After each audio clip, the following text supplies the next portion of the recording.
नमस्कार बच्चों, सबको मेरा हार्दिक स्वागत। നമുക്കിന്ന് 7th സ്റ്റാൻഡേർഡിലെ എക്സർസൈസസ് ഒന്ന് നോക്കാം. अभ्यास എന്നാൽ എക്സർസൈസ് എന്നാണ്. निम्नलिखित प्रश्नों के उत्तर लिखिए. हम साथ साथ कैसे रहेंगे, हम साथ साथ क्या सहेंगे, कवि ने किन किन देशों के साथ जुड़कर नवयुग का विहान लाने की बात कही है, इस कविता से क्या संदेश मिलता है. ഇവിടെ സന്ദേശം ശ്രദ്ധിക്കുക. നായ്ക്ക് പകരം അടുത്ത വേർഡിൽ സായുടെ മുകളിൽ അനുസ്വാരമിട്ട് എഴുതിയിരിക്കുന്നു. പഞ്ചമവർണ്ണം വന്നാൽ നമുക്ക് ഈ അനുസ്വാരം ഉപയോഗിച്ച് എഴുതാം. പഞ്ചമവർണ്ണം എന്നുദ്ദേശിച്ചത് നെക്സ്റ്റ് ക്വസ്റ്റ്യൻ, സഹിയ ഗലത് ക നിശാൻ ലഗായിയെ. നിശാൻ എന്നാൽ അടയാളം അല്ലെങ്കിൽ ചിഹ്ന എന്നാണ്. അപ്പോൾ ഓരോ സെൻറ്റൻസും വായിച്ച് അത് ട്രൂ ആണോ ഫോൾസ് ആണോ എന്ന് കണ്ടുപിടിച്ച് ടിക്ക് ചെയ്യുക. തേർഡ് ക്വസ്റ്റ്യൻ, കവിത കി പങ്ക്തിയോം കോ പൂരാ കീജിയെ. കവിത ടെക്സ്റ്റ് നോക്കി ചെയ്യാവുന്നതാണ്. നെക്സ്റ്റ്, വ്യാകരൺ ബോധ്, ഗ്രാമർ പ്രാക്ടീസാണ്. ഭാഷാ കൗശൽ, ഞാൻ പ്രത്യയ ദ്വാര ശബ്ദ നിർമ്മാൺ. പ്രത്യയ എന്നാൽ സഫിക്സ് എന്നാണ്. വാക്കിന് ശേഷം പ്രയോഗിക്കുന്ന അക്ഷരങ്ങൾ അല്ലെങ്കിൽ വാക്കുകൾ. ഇവിടെ ഇക്ക്, ഈ എന്നീ രണ്ട് പ്രത്യയങ്ങളാണ് തന്നിരിക്കുന്നത്. അതിൽ ഫസ്റ്റ് വൺ നിങ്ങൾക്ക് തന്നിരിക്കുന്നത് തെറ്റാണ്. സ്വർഗ പ്ലസ് ഇക്ക്, അങ്ങനെ ഒരു പ്രയോഗം ഇല്ല. സ്വർഗ പ്ലസ് ഇയെ എന്നാണ് കറക്റ്റ്.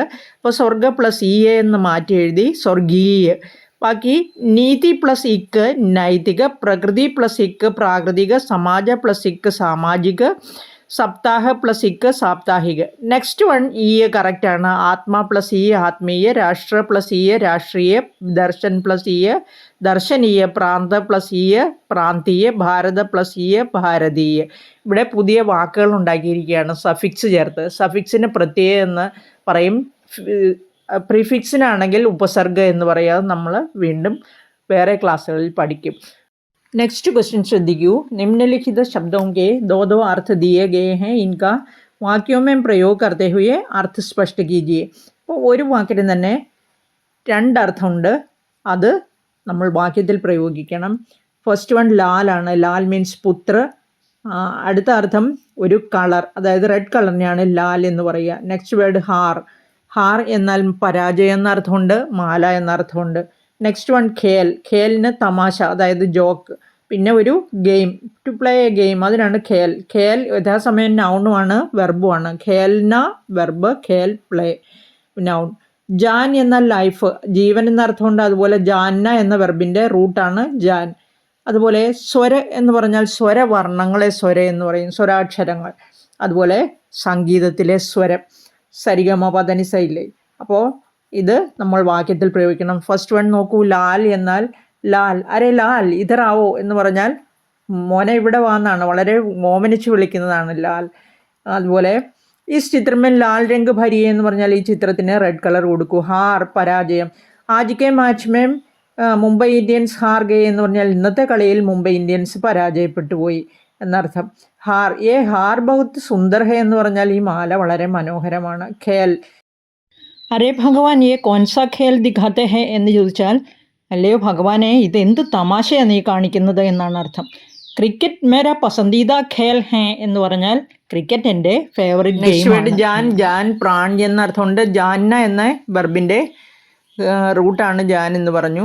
അതുപോലെ ഇവിടെ ഫൗജി അപ്പനെ ദേശ് കെ ലിയെ ജി ജാൻ സെ ലഡ്തെ ഹേ, ശരീരവും മനസ്സും അർപ്പിച്ച് ഫൈറ്റ് ചെയ്യുന്നു എന്നാണ് അർത്ഥം. അതുപോലെ ജാന്ന വെർബ്, തും ജാൻതേ ഹോ ഏക് സപ്താഹമേം 7 दिन ഹേ, നിങ്ങൾക്കറിയാമോ ഒരു വീക്കിൽ 7 days ഉണ്ട് എന്നാണ്. വർണ്ണമാല മേം സ്വർ ഔർ വ്യഞ്ജൻ അക്ഷർ ഹോത്തെ ഹേ എന്ന് പറഞ്ഞാൽ വർണ്ണമാലയിൽ സ്വരാക്ഷരങ്ങളും വ്യഞ്ജനാക്ഷരങ്ങളും ഉണ്ട്. ഇനി വേറെ ഒരെണ്ണം പറയുകയാണെങ്കിൽ സ്വർ വർണ്ണ കുൽമിലാക്കർ 11 ഹോത്തെ ഹേ, ആകെ 11 സ്വരാക്ഷരങ്ങളുണ്ട് എന്നാണ്. വഹ് മീഠേ സ്വർമേം ഗാരഹ എന്ന് പറഞ്ഞാൽ അവൻ വളരെ സ്വീറ്റായിട്ടുള്ള ശബ്ദത്തിൽ, മധുരമായ ശബ്ദത്തിൽ പാടിക്കൊണ്ടിരിക്കുന്നു എന്നാണ് ഗാരഹാഹ എന്ന വാക്കിനർത്ഥം. നെക്സ്റ്റ് ക്വസ്റ്റ്യൻ, സംശയ ഓർ ലിഖിയെ എന്നാണ്. ലേൺ ആൻഡ് റൈറ്റ്, നിങ്ങൾ മനസ്സിലാക്കൂ എന്നിട്ട് എഴുതൂ എന്നാണ് പറഞ്ഞിരിക്കുന്നത്. ഇവിടെ മനസ്സിലാക്കാനുള്ളത് സംഗീത് സ്വാമി എന്ന് പറഞ്ഞാൽ സംഗീത് കാ സ്വാമി. സ്വാമി എന്ന വാക്കിന് മാസ്റ്റർ, യജമാനൻ, മാലിക് എന്നെല്ലാം അർത്ഥമുണ്ട്. ഇവിടെ സംഗീത് സമ്രാട്ട് എന്ന് പറഞ്ഞാൽ സമ്രാട്ട് ചക്രവർത്തിയാണ്, എംപറർ. അപ്പോൾ സംഗീത് കാ സാമ്രാട്ട് എന്നാണ്. ഇത് സമസ്ത പദമാണ് സംഗീത് സാമ്രാട്ട്. ക വിഭക്തി ഇടയ്ക്ക് വന്നിരിക്കുന്നു. ഇത് തത്പുരുഷ സമാസമാണ്. സംബന്ധിക തത്പുരുഷ സമാസ അടുത്ത വർഷം കുറച്ചും കൂടെ വിപുലമായിട്ട് പഠിക്കാനുണ്ടാവും. നിങ്ങൾ മനസ്സിലാക്കേണ്ടത് ഇത് സമസ്ത പദമാണെന്നും തത്പുരുഷ സമാസമാണെന്നാണ്.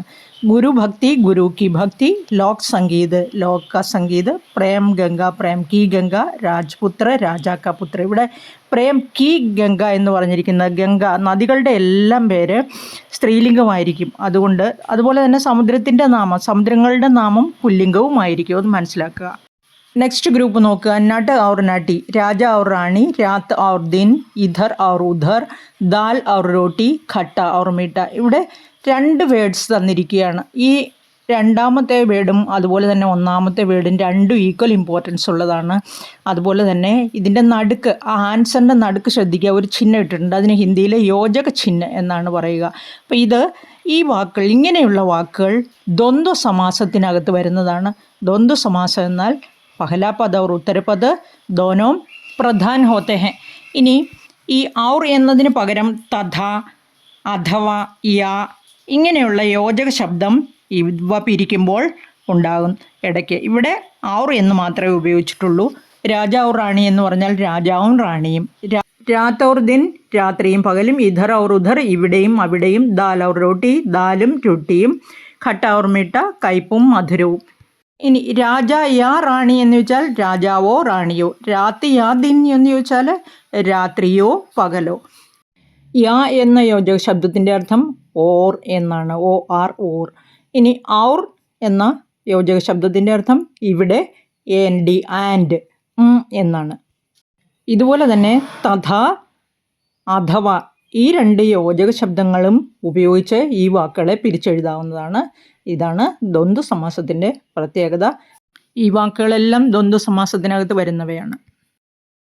नेक्स्ट क्वेश्चन നോക്കൂ. निम्नलिखित शब्दों का वाक्यों में प्रयोग कीजिए. Make sentences using the given words. First word നവയുഗ്. നവയുഗ് മീൻസ് ന്യൂ ഇറ, ഒരു പുതിയ കാലഘട്ടം അല്ലെങ്കിൽ മോഡേൺ ഏജ് എന്നൊക്കെ പറയും.